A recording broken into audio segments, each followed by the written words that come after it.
തിരുവനന്തപുരം കഴക്കൂട്ടം വെട്ടുറോഡിൽ ടിപ്പറിനടിയിൽപ്പെട്ട് യുവതി മരിച്ചു. പെരുമാതുറ സ്വദേശിനി റുക്സാനയാണ് മരിച്ചത്. 35 വയസ്സായിരുന്നു. ജിബിൻ ജെബിയാണ് വിവരങ്ങളുമായി.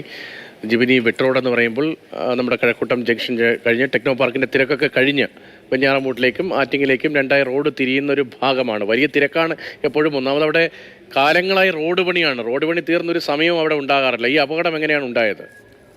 രതീഷ്, ഇന്ന് ഉച്ചയ്ക്ക് ശേഷം 3:30 കൂടിയാണ് കഴക്കൂട്ടം വെട്ട് റോഡിന് സമീപത്ത് ഇത്തരത്തിൽ ടിപ്പർ അപകടം ഉണ്ടാകുകയും ഒരാൾക്ക് ദാരുണാന്ത്യം സംഭവിക്കുകയും ചെയ്തത്. കഴക്കൂട്ടത്ത് നിന്ന് കണിയാപുരത്തേക്ക് ബന്ധുവിൻ്റെ തന്നെ ഇരുചക്ര വാഹനത്തിൽ സഞ്ചരിക്കുകയാണ് റുക്സാന ടിപ്പർ അപകടത്തിൽപ്പെട്ട് മരണം സംഭവിച്ചത്. ഇവർ കഴക്കൂട്ടത്ത് നിന്ന് കണിയാപുരത്തേക്ക് പോകുന്ന സമയത്ത് പിൻവശത്ത് നിന്ന് ഓവർടേക്ക് ചെയ്തെത്തിയ ടിപ്പർ ലോറി സ്കൂട്ടറിൽ ഇടിക്കുകയും ആ സമയത്ത് തന്നെ റുക്സാന ലോറിക്കടിയിലേക്ക് പെടുകയും ചെയ്യുകയായിരുന്നു. സമീപത്തുണ്ടായിരുന്ന ബസ് സ്റ്റോപ്പിൽ നിന്ന് സ്ത്രീകളുടെ കരച്ചിൽ കേട്ടാണ് ഡ്രൈവർ വാഹനം നിർത്തുകയും പിന്നാലെ ടിപ്പർ പുറകുവശത്തേക്ക് എടുത്തതിന് ശേഷമാണ് ഈ ഒരു മൃതദേഹം തന്നെ പുറത്തെടുക്കാൻ സാധിച്ചത്.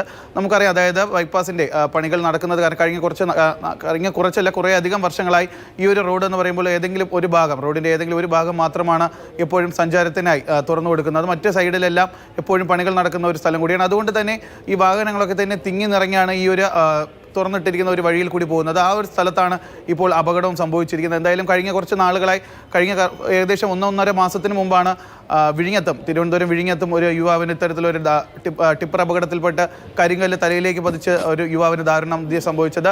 തൊട്ടടുത്ത ദിവസം തന്നെയാണ് അതിൻ്റെ വിഴിഞ്ഞത്ത് തന്നെ ഒരു ടീച്ചർക്ക് വാഹനാപകടം, ഈ ടിപ്പർ ലോറി ഇടിച്ച് വാഹനാപകടം ഉണ്ടായി. അതിനുശേഷം അരിസ്റ്റോ ജംഗ്ഷനിൽ വെച്ച് വീണ്ടും ഒരു ടിപ്പർ അപകടം ഉണ്ടായി.